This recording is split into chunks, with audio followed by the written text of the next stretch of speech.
The Story of Civilization, Part 2. The Life of Greece, being a history of Greek civilization from the beginnings and of civilization in the Near East, from the death of Alexander to the Roman conquest, with an introduction on the prehistoric culture of Crete by Durant. Chapter 17. The Literature of the Golden Age. Section 1. Pindar. Normally, the philosophy of one age is the literature of the next. The ideas and issues that in one generation are fought out on the field of research and speculation provide in the succeeding generation the background of drama, fiction, and poetry. But in Greece, the literature did not lag behind the philosophy. The poets were themselves philosophers, did their own thinking, and were in the intellectual vanguard of their time. That same conflict between conservatism and radicalism, which agitated Greek religion, science, and philosophy, found expression also in poetry and drama. Even in the writing of history, since excellence of artistic form was added in Greek letters to depth of speculative thought, the literature of the Golden Age reached heights never touched again until the days of Shakespeare and Montaigne.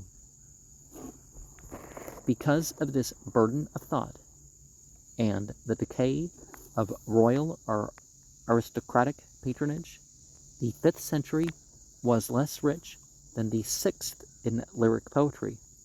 As in independent art, Pindar is the transition between the two periods. He inherits the lyric form, but fills it with dramatic magnificence. After him, poetry breaks through its traditional limits, and in the Dionysian drama, combines with religion, music, and the dance to make a greater vehicle for the splendor and passion of the Golden Age. Pindar came of a Theban family that traced its lineage back to primitive times and claimed to include many of the ancient heroes commemorated in his verse. His uncle, an accomplished flutist, passed down to Pindar much of his love for music and something of his skill. For advanced musical instruction, the parents sent the boy to Athens, where Lassus and Agathocles taught him choral composition. Before he was 20, i.e. by 502 BCE, he returned to Thebes and studied with the poetess Corinna. 5 times he competed against Corinna in public song, and 5 times was beaten. But Corinna was very pleasing to behold, and the judges were men. Pindar called her a sow, Simonides a crow, himself an eagle. Despite this myopia, his reputation rose so high that his fellow Thebans soon concocted a story that told how once, as the young poet slept in the fields, some bees had settled upon his lips and had left their honey there. Soon he was handsomely commissioned to write odes in honor of princes and rich men. He was the guest of noble families at Rhodes, Tenedos, Corinth, and Athens, and for a time lived as a royal bard at the courts of Alexander I of Macedon.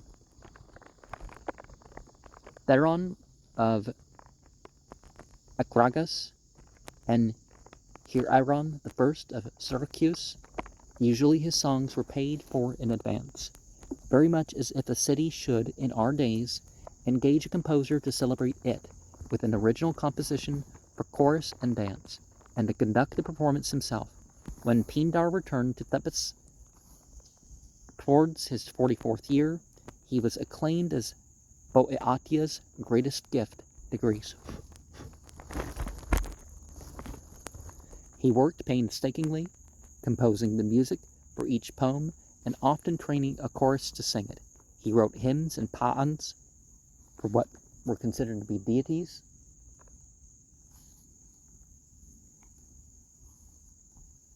Dithyrambs for festivals of Dionysus. Parthenoia for maidens. Enchomia for celebrities. Scalia for banquets. Threnoi are dirges for funerals. And Epinikia are songs of victory for winners at the Pan-Hellenic competitions.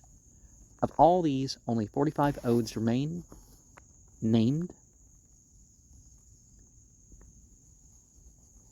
after the games whose heroes they honored. Of these odes again, only the words survive, none of the music. In judging them, we are in the position of some future historian who, having the librettos of Wagner's operas, but nothing of the scores, should list him as a poet rather than a composer, and should rank him by the words that once attended upon his harmonies.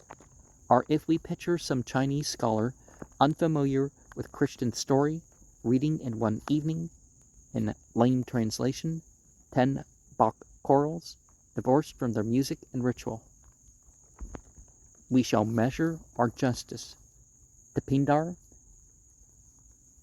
when read today, ode after ode, in the silence of the study. He is beyond comparison to the dreariest outpost in the classical landscape. Only the analogy of music can explain the structure of these poems.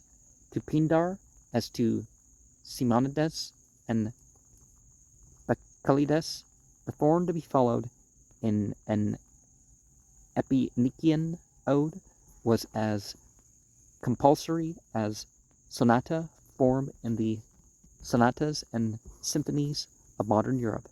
First came the statement of the theme, the name and story of the athlete who had gained the prize, or of the nobleman whose horses had drawn their chariot to victory. In general, Pindar celebrates the wisdom of man and his beauty, and the splendor of his fame. In truth, he was not much interested in his formal subject. He sang in praise of runners, courtesans, and kings, and was willing to accept any prominently paying tyrant as a patron saint if the occasion gave scope to his rich imagination and his proudly intricate verse. His topic might be anything from a mule race to the glory of Greek civilization in all its variety and spread. He was loyal to Pepys, and not more inspired than the Delphic oracle when he defended Theban neutrality in the Persian War, but later he was ashamed of his error, and went out of his way to praise the leader of the Greek defense as renowned Athens, rich, violet-crowned, worthy of song, bulwark of Hellas, God-protected city. The Athenians are said to have given him 10,000 drachmas. A drachma in a $1938 were thought to be equivalent. For the Dithyrambs are processional song in which these lines occurred. Thebes, we are less reliably informed, fined him for his implied reproof, and Athens paid the fine. The second part of a Pindaric ode was a selection from Greek mythology. Here Pindar was discouragingly lavish. As Corina complained, he sewed with the whole sack rather than with the hand. He had a high conception of what were considered to be the gods, and honored them as among his best clients. He was the favorite poet of the Delphic priesthood. During his life, he received many privileges from them, and after his death his spirit was with Caledonian generosity invited to share in the first fruits offered at Apollo's shrine. He was the last defender of the Orthodox faith. Even the pious Aeschylus seems wildly heretical beside him. Pindar would have been horrified by the blasphemies of Prometheus Bound. Sometimes he rises to an almost monotheistic conception of Zeus as the all-governing all things and seeing all things. Well, that is monotheistic, but monotheism, no.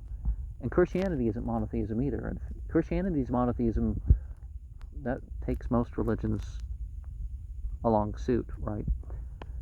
He is a friend of the mysteries and shares the Orphic hope of paradise. He preaches the divine origin and destiny of the individual soul and offers one of the earliest descriptions of a last judgment, a heaven and a hell. Immediately after death, the law of the spirit suffer punishment, and the sins committed in this realm of Zeus are judged by one passive sentence, stern and ineffable. But in sunshine ever fair abide the good in all their nights and days, in equal splendor wear, and never as of old with thankless toil, for their poor empty needs they vex the soil, and plough the watery seas, but dwelling with the glorious gods in ease, a tearless life they pass, whose joy on earth it was to keep their plighted word. But far from these torments the rest sustain, too dark for human gaze. The third and concluding section of a Pindaric ode was usually a word of moral counsel. We must not expect any subtle philosophy here. Pindar was no Athenian, and had probably never met or read a sophist. His intellect was consumed in his heart, and no force remained for an original thought. He was satisfied to urge his victorious athletes and princes to be modest in their success, and to show respect for what were considered to be gods, their fellow men, and their own best selves. Now and then he mingled reproof with praise, and dared to warn Durant against greed, but neither was he afraid to say a kind word for that most maligned and loved of all goods, money. He abhorred the revolutionists of Scylla, and warned them, almost in the words of Confucius, even for the feeble, it is an easy thing to shake a city to its foundation, but it is a sore struggle to set it in its place again. He liked the moderate democracy of Athens after Salamis, but sincerely believed aristocracy to be the least harmful of all forms of government. Ability, he thought, lies in the blood rather than in schooling, and tends to appear in families that have shown it before. Only good blood can prepare a man for those rare deeds that ennoble and justify human life. Things of a day. What are we and what not? A dream about a shadow is man. Yet, when some God-given splendor falls, a glory of light comes over him, and his life is sweet. Pindar was not popular in his lifetime, and for some centuries yet he will continue to enjoy the lifeless immortality of those writers whom all men praise and no one reads. While the world is moving forward, he asks it to stand still, and it left him so far behind that, though younger than Aeschylus, he seems older than Alcman. He wrote a poetry as compact, involved, and devious as Tacitus's prose, in an artificial and deliberately archaic dialect of his own, and a meter so elaborate that few poets have ever cared to follow them. A notable exception is Dryden's Alexander's Feast. And so varied that only 2 of the 45 odes have the same metrical form. He is so obscure despite the naivete of his thought that grammarians spend a lifetime unraveling his Teutonic constructions, only to find beneath them a mine of sonorous platitudes. If, despite these faults in his frigid formality and turgid metaphors and tiresome mythology, some curious scholars are still persuaded to read him, it is because his narratives are swift and vivid, his simple morality is sincere, and the splendor of his language lifts to a passing grandeur even the humblest themes. He lived an age of 80, secure in depths from the turmoil of Athenian thought. Dear to a man, he sang, is his own home city, his comrades and his kinsmen, so that he is well content. But to foolish men belongeth a love for things afar. 10 days before his end, 1442 BCE, we are told he sent to ask an oracle of Ammon, so into Egypt, what is the best for a man? To which the Egyptian oracle answered, like a Greek, death. Athens put up a statue to him at the public cost, and the Rhodians ascribed his 7th Olympic ode, Derek of their island in letters of gold upon the temple wall. When in 335 BCE, Alexander ordered rebellious Thebes be burned to the ground, he commanded his soldiers to leave unharmed the house in which Pindar had lived and died.